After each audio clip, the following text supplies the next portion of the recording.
Welcome to the Bibles.net podcast, where we have casual conversations with people whose ministries have changed our lives. Each episode, we introduce you to someone you'll want to meet, whose life and ministry can help you know and love Jesus better.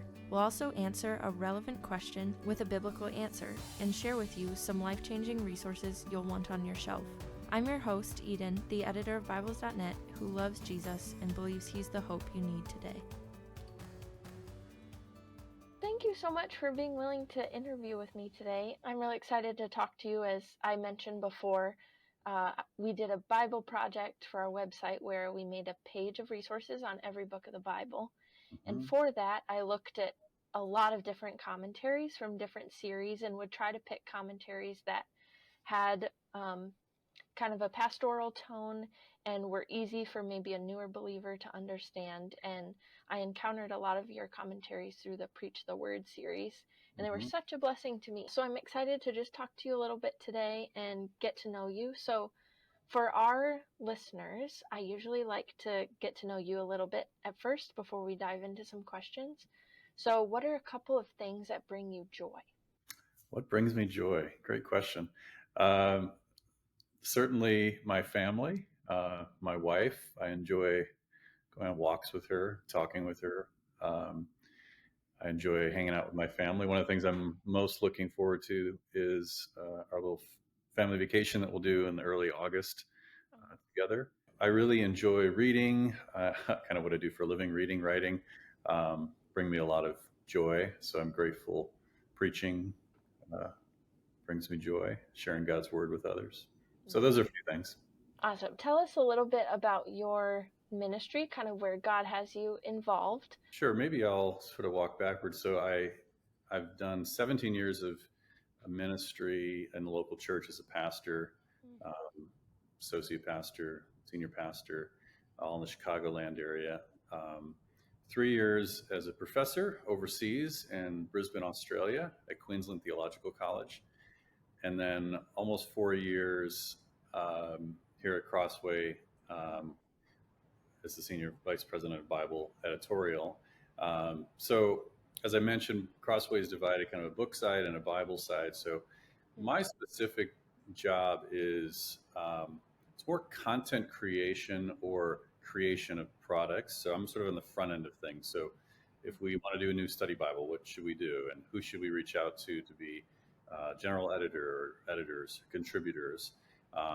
So either I'm working with an idea that someone's brought to me, or I'm creating my own idea, or our chief publishing officer, our president, they've got ideas and we're sort of brainstorming about them. So that's a lot of my job is sort of the front end, and then others take over with sort of project management of the project. The other thing I do, probably 50% of my job, is actually just writing. So I'm kind of a writer in residence. And so I've done Bible studies, I've done children's curriculum. It's just a few examples of major writing projects. I'm working on a hymnal with Getty Music now and doing some of the liturgical elements for that. So that's the gist of sort of my ministry over the years and specific callings and my new calling here at Crossway. I still preach quite a bit. I'm preaching in chapel and at local churches. My family for 4 years have gone to Chapel Street in Geneva. Friends with some of the pastors there for a long time. And one of the ways I serve there, we've got a committee for ministry training where young men, we sort of support them in seminary education and then beyond as they come into ministry. And I'm on the board of that and sort of helping navigate who we should pick and supporting those young men who come along. Neat. Very neat. And when it comes to Crossway and books and projects, do you have a favorite project that you've seen come to fruition? A lot of the projects I'm working on are long term. We've got sort of two major commentary series that are just starting. So I might not see those in my lifetime. We'll see. The one that definitely comes to mind that is the Biggest Story children's curriculum. So Kevin DeYoung and Donna Clark. So I, with a small team, wrote the lessons for the curriculum, and so that was a massive project that took many years, and it's Mm. great to see it bound and being used by churches and people at home as well. Yeah, wonderful. Awesome. Well, I would love to hear. So I was reading your commentary on the Song of Solomon, and at the end of one of those chapters, there was a little bit on your testimony, and I thought it would be really fun to hear the whole thing.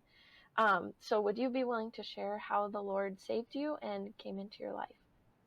I would be happy to. I was actually delighted that you asked me that, especially going into preaching. It's always good to Mm. remind ourselves before we get up to preach what God has done in our own lives. Mm. And it happened a long time ago, but it still greatly affects me to this day. But I'll start just, yeah, I was born and raised in Chicagoland in Addison, Illinois, close to Wheaton. Um, and I was a very devout Catholic, Roman Catholic family. So Douglas Sean Michael O'Donnell is my full name. Nice. Very Irish Catholic. And so my mom is from Scotland, Mm. Scottish Catholic Donnelly, and then my dad is from Ireland, O'Donnell, and so very. I was raised in a uh, very religious home, not in a strict way or necessarily a bad way. Learned a lot of wonderful truths about the Christian faith. I was a very devout Catholic as a boy, Mm. so an altar boy, Eucharistic minister. Always went to mass on Sunday, holy days of obligation. Was a good kid outwardly. Mm. As we kind of move into like high school years, sort of the defining ethics of a high school person, at least in my time, maybe always is, I didn't drink, I didn't smoke, and I was a virgin, and I did all these religious things. So I was a Mm. good Catholic kid, again on the outside, and I was good in sports. I was the best basketball player in our high school and first team all area, Mm.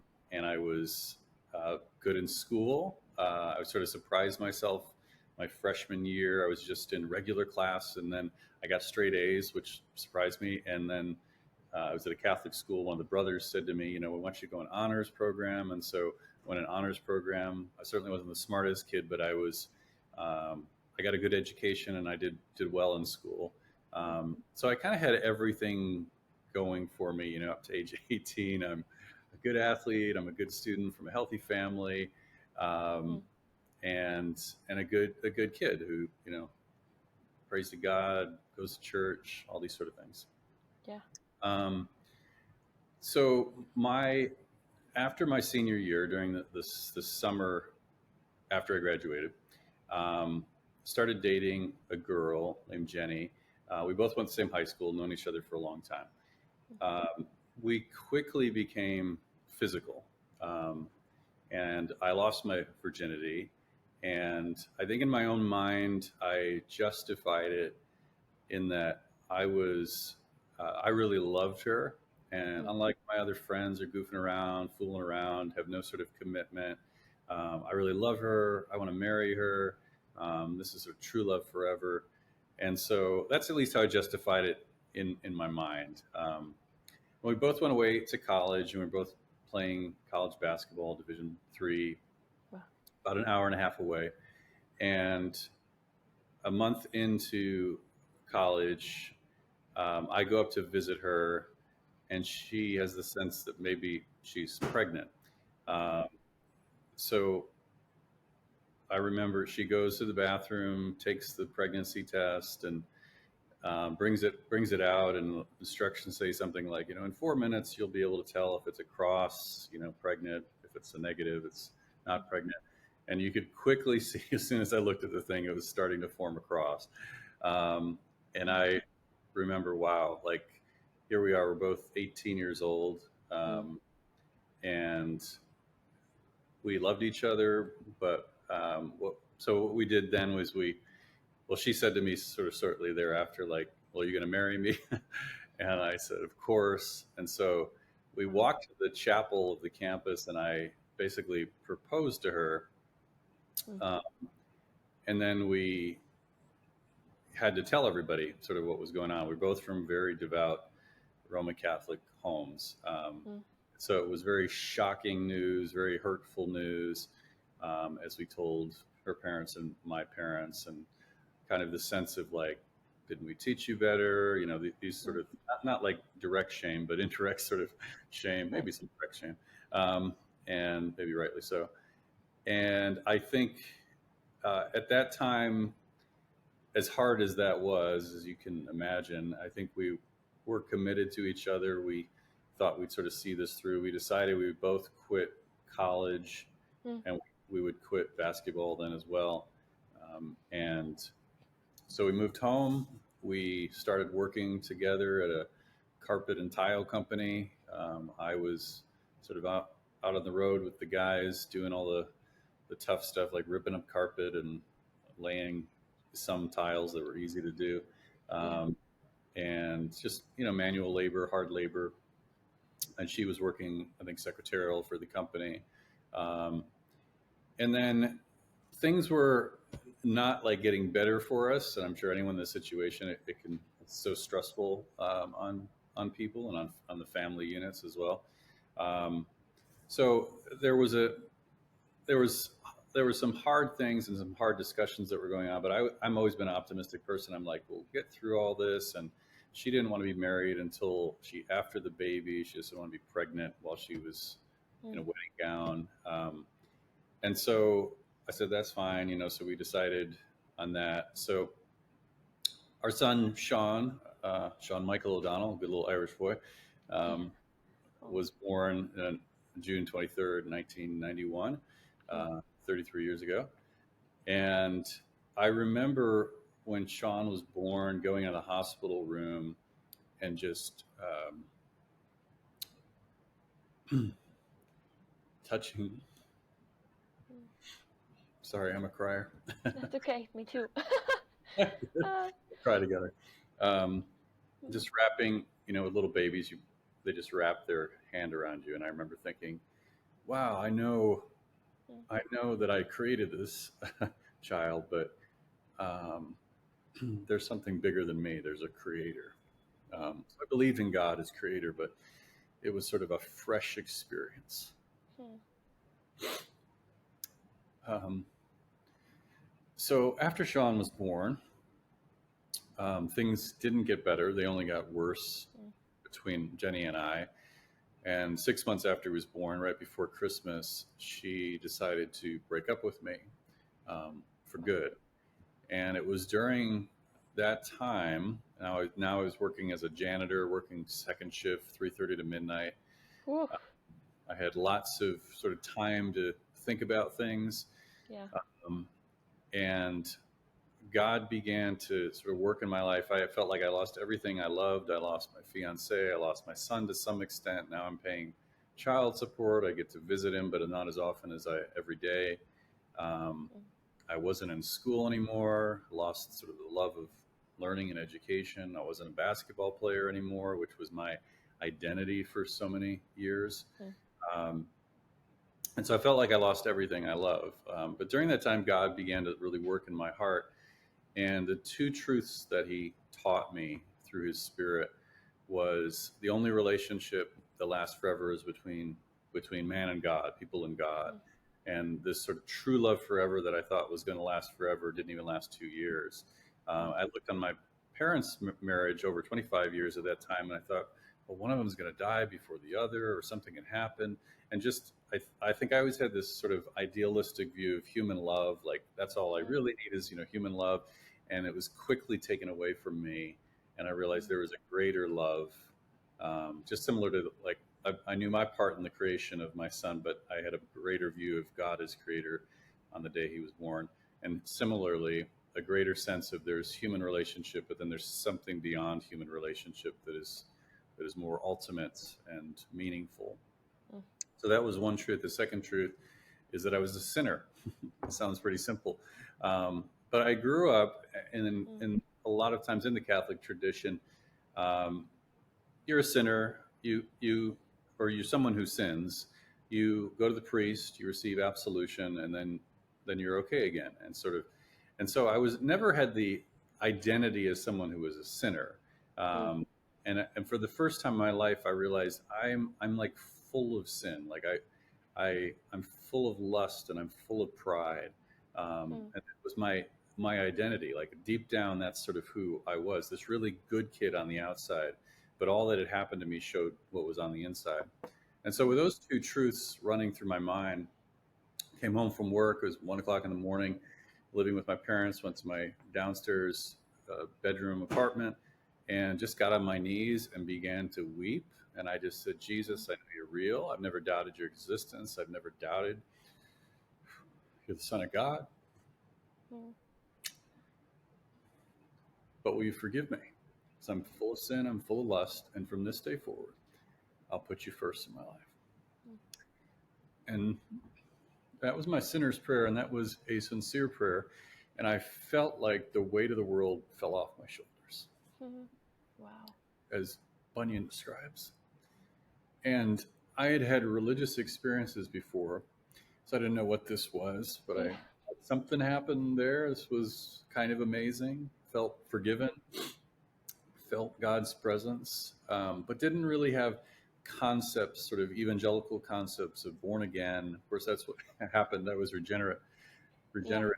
Um, but I knew something had happened in my life, and I knew that especially because when I started to walk back in the same paths of sin, I was very convicted Mm. and like shouldn't be doing that anymore.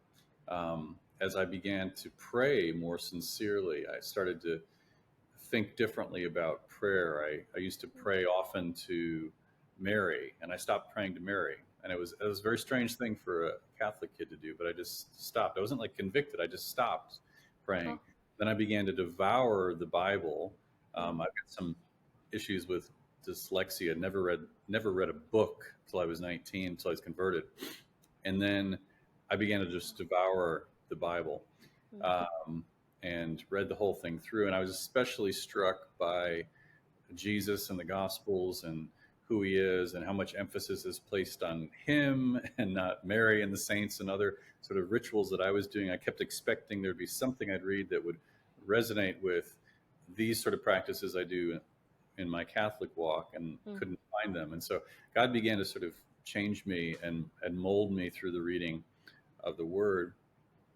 Um, then, as time went on, I began sort of sharing this experience with people at church. I'm still going to Catholic church, and not finding sort of any sort of resonance with people Yeah. uh, that I knew. They were kind of like, "Oh, good for you," but didn't want to talk about Jesus. Didn't want to.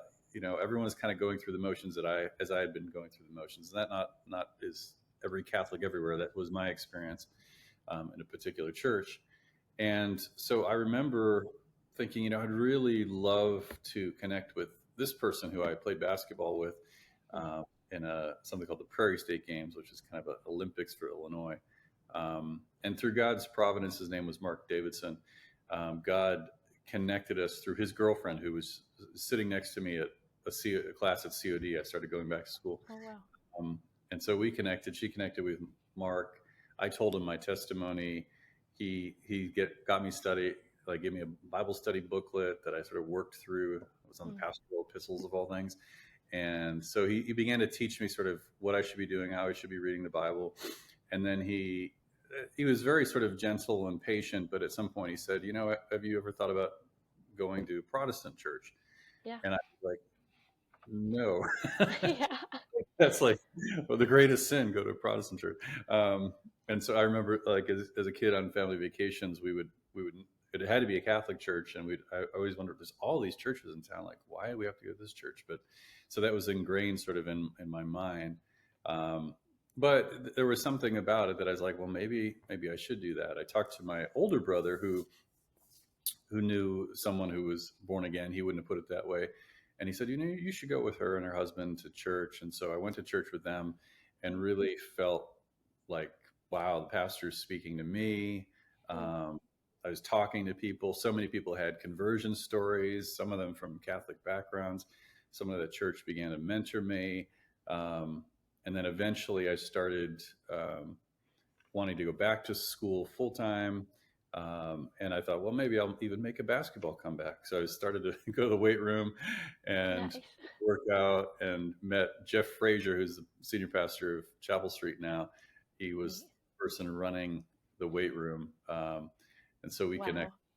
connected there, and a number of guys involved in sports evangelism and stuff. And so I began to sort of just grow in leaps and bounds. Decided I would come to Wheaton College, Mm. played for a year and got injured, and there's a lot in that story too, but eventually hung it up. Um, but at Wheaton, I just flourished. Mm.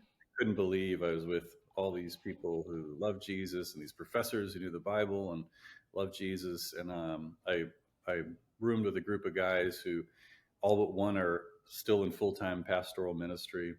Wow. And so I met my wife and at college church in the college group. And then we sort of went on for there, but No, that's beautiful. that's my Yeah, tip. And that is awesome.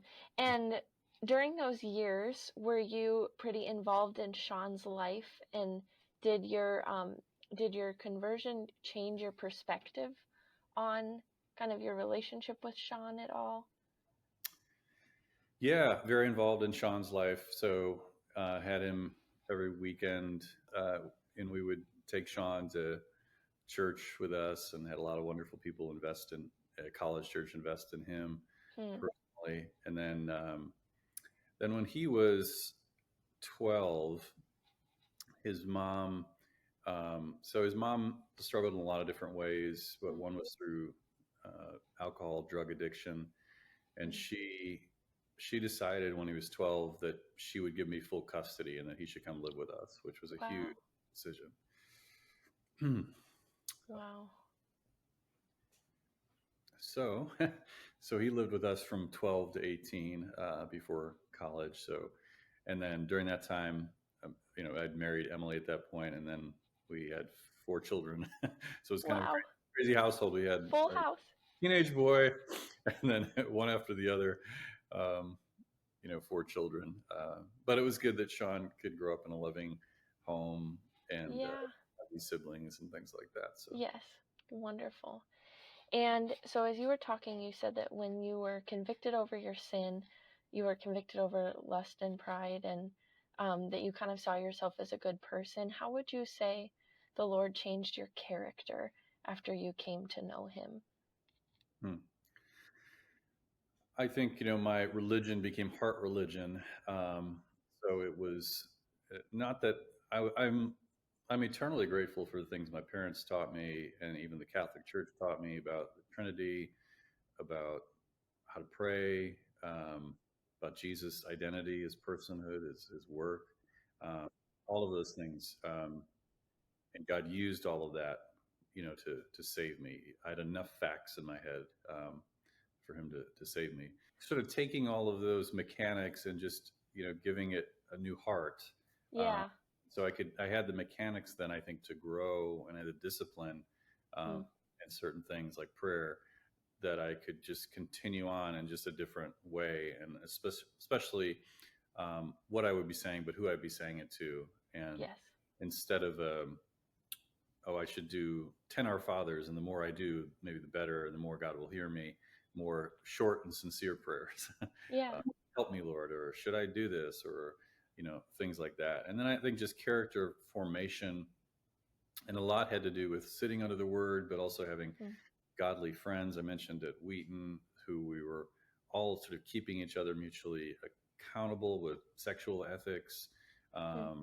and with I think pride too. Even my story about sort of my basketball comeback and having an injury, I think was God's way of Yeah. humbling me. He humbled me in a number of different ways, and I think just then, my character sort of forming really a lot through communion with God, but also just community. Mm. College church was so instrumental to me.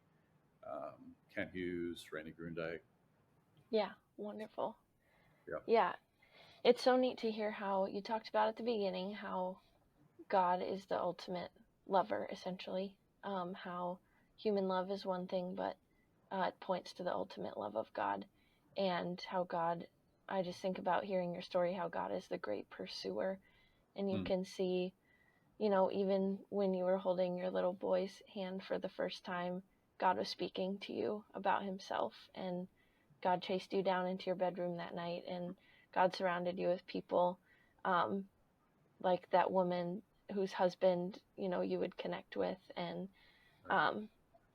just it's so neat to see how our lives are transformed, but you can see God in the shadows doing his work to pursue us in love. And that's so encouraging to hear and be reminded of his work.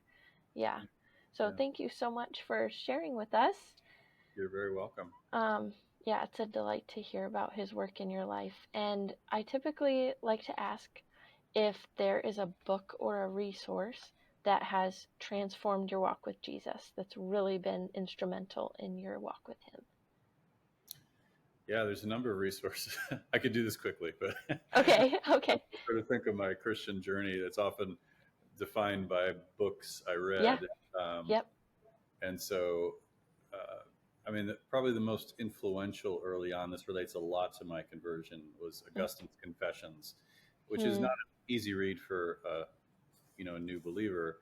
Or the first part's a little easier than the second, but he was transformed from a late conversion. I think he was 33 when he was converted, sexual past, these sort of things. So I was reading his story. I was like, yeah, this is me. And then kind of went into theological education and teaching. And so I just thought, there's someone else in history a long time ago who experienced the grace of God, and God called him into ministry, and he spent his life writing books and helping the church in that way. Another popular level book was Elizabeth Elliot's Passion and Purity, that a girl at Wheaton gave me when she heard my testimony, and I just thought, this book is so great. It's normally for women to read, but I read through it and I was like, yes, I know this is all true. So that was an influential book. And then one of my favorite books, and this is a great resource. I know you want to help with this ministry, new believers, but John Stott's book, Why I'm a Christian, is a wonderful. It's an old book, but it's a wonderful book, short book that I often go back to, even when I'm sharing my testimony or reasons why I'm still a Christian. So those are a few, maybe more than you asked for. Awesome. No, we love it. We love it. We love all the resources. Well, thank you so much for your time and for sharing with us. It's just a joy to hear about your work, but also the work God has done in your life. And hopefully it'll put a face to a name for anyone who picks up some of your writings from Crossway, and helps them know kind of who's behind some of the inner workings of that publishing. So we're just really thankful for your time. Thank you, Eden. Thank you so much for listening to our podcast today. If you enjoyed our conversation, I would encourage you to like or subscribe to our podcast so that you can hear the next conversation. And if something that you heard today spoke to your heart or got you thinking, I would encourage you to not let the day go by without talking to God about what's on your mind. We believe that He loves you and that He's pursuing you today out of that love.